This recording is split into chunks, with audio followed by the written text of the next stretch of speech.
Hello friends, welcome back to our channel Padh Le with Shaw. तो आज की इस वीडियो में हम लोग पढ़ेंगे class 6 NCERT civics chapter 3 what is government. तो इसके पहले वाले वीडियो में हम लोगों ने डेमोक्रेटिक गवर्नमेंट के पहले वाले सारे टॉपिक कंप्लीट कर लिए थे। आज की इस वीडियो से हम लोग को डेमोक्रेटिक गवर्नमेंट स्टार्ट करना है। तो चलिए शुरू करते हैं। India is a democracy. This achievement is the result of a long and eventful struggle of the Indian people. There are other places in the world where people have also struggled to have democracies. You now know that the main feature of a democracy is that the people have the power to elect their leaders. So in a sense, a democracy is ruled by the people. The basic idea is that people rule themselves by participating in the making of these rules. Democratic government in our times are usually referred to as representative democracies. In representative democracies, people do not participate directly but instead choose their representatives through an election process. These representatives meet and make decisions of the entire populations. These days, a government cannot call itself democratic unless it allows what is known as universal adult franchise. This means that all adults in the country are allowed to vote.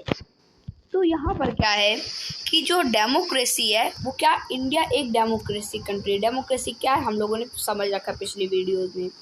तो ये democracy एक बहुत बड़ी achievements है जो कि हमारे लोगों ने, मतलब कि जो कि इंडिया के लोगों ने बहुत पहले क्या अचीव करा था, जो कि स्ट्रगल के साथ करा था। ऐसे वर्ल्ड में बहुत सारे देश हैं जिनके पीपल्स ने क्या स्ट्रगल करा, उनको मोनार्की से लेकर के डेमोक्रेसी या कम्युनिस्ट से लेकर के डेमोक्रेसी में कन्वर्ट करने के लिए बहुत स्ट्रगल के बाद उन लोगों में क्या डेमोक्रेसी हुआ। तो डेमोक्रेसी के एक मेन फंक्शन क्या होता है? डेमोक्रेसी का फंक्शन ये होता है, डेमोक्रेसी के फंक्शन ये होते हैं कि जितने भी लोग हैं वो पार्टिसिपेट कर सकते हैं क्या इलेक्शंस में, और पीपल उन्हें चूज़ करेंगे और उन्हें क्या पीपल जब उन्हें चूज़ करेंगे तो वो इलेक्शन जीतेंगे और क्या रूल करेंगे, अगर जनता उन्हें चूज़ करेगी तब। तो डेमोक्रेटिक गवर्नमेंट में क्या होता है कि जो लोग होते हैं वो मेनली रूल में कैसे आते हैं, पावर में कैसे आते हैं? Through the process of elections. जब इलेक्शंस यानी चुनाव होते हैं तो जो लोग हैं वो अपने रिप्रेजेंटेटिव्स को क्या वोट डालते हैं, और जैसे वो वोट डालते हैं तो जो गिने जाते हैं वोट की सबसे ज़्यादा वोट किसको मिले तो पता चलता है कि सबसे ज़्यादा वोट इनको मिले, तो इनको क्या इस बार का क्या बना दिया जाता है? लीडर बना दिया जाता है। तो ये इस बार के लीडर बन जाते हैं। और जो वोट है वो 18, अगर आप 18 साल के हो तब से आप वोट डाल सकते हो। कैसे? मतलब कि एक बहुत बड़ी क्या फ्रेंचाइज है, एक बहुत बड़ी क्या है? The universal adult franchise. Universal adult franchise में क्या होता है कि जितने भी एडल्ट हैं वो सब क्या वोट डाल सकते हैं। But it was not always like this. Can you believe that there was a time when government did not allow women and the poor to participate in elections?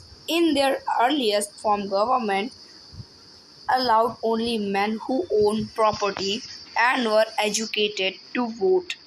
This means that women, the poor, the propertyless, and the uneducated were not allowed to vote.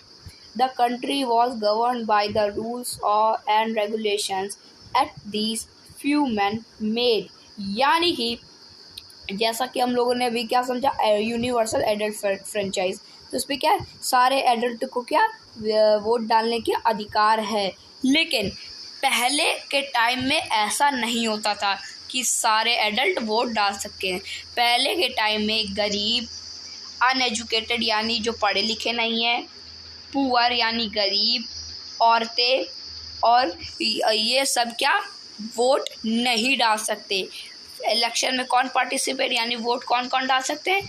खाली वो लोग जो कि educated हैं और वो लोग जिनके पास काफ़ी प्रॉपर्टी, पहले तो उनको एजुकेटेड होना चाहिए और दूसरा क्या उनके पास खूब सारी प्रॉपर्टी होनी चाहिए, तब वो लोग क्या वोट डाल सकते हैं। और जो प्रॉपर्टी लेस है, गरीब है, लड़कियां, वुमेन्स है और अनएजुकेटेड है, उनको वोट डालने का अधिकार नहीं था, चाहे वो 18 के ऊपर का हो, एडल्ट हो, तो तब भी उसको क्या वोट डालने का अधिकार नहीं था। यानी कि इसका मतलब ये था कि जो तब गवर्नमेंट, तब जो कंट्री थी वो कैसे गवर्न करी जा रही थी? पढ़े लिखे लोगों के वो पढ़े लिखो लोगों के द्वारा ही क्या कंट्री को गवर्न करा जा रहा था। यानी कि तब हमारी जो कंट्री थी वो वो कुछ मैन द्वारा, कुछ लोगों के द्वारा ही चल रही थी। लेकिन in India, before independence, only a small minority was allowed to vote, and they therefore come together to determine the fate and of the majority. Several people, including Gandhi ji, were shocked at the unfairness of this practice and demanded that all adults have the right to vote. This is known as universal adult franchise. अब क्या हुआ कि ये तो पहले की बात हो गई, फिर क्या हुआ, ये अंग्रेज़ के टाइम की बात है कि जब ऐसा ऐसा होता था। फिर क्या हुआ कि जब इंडिया इंडिपेंडेंस हो गया, इंडिपेंडेंस के पहले, थोड़ा टाइम पहले, इंडिपेंडेंस के आज़ादी के पहले, तो उसमें क्या गांधी जी ने जब ये सुना समझा कि ऐसे होता है, ऐसे ऐसे लोगों को वोट डालने के अधिकार नहीं है, ऐसे ऐसे लोगों को अधिकार है, तो इनको काफ़ी अनफेयरनेस बिल्कुल भी अच्छा नहीं लगा और उन्होंने, गांधी जी ने डिमांड करी कि सारे एडल्ट वोट डाल सकते हैं और इसी चीज़ को क्या यूनिवर्सल एडल्ट फ्रेंचाइज आई, चाहे वो गरीब हो या पढ़ा लिखा ना हो, अनपढ़ हो, कुछ भी हो, औरत हो या आदमी हो, अनएजुकेटेड हो, प्रॉपर्टी लेस हो या प्रॉपर्टी है उसके पास, तब भी क्या वो वोट डाल सकता है। इसी को क्या यूनिवर्सल एडल्ट फ्रेंचाइज कहते हैं।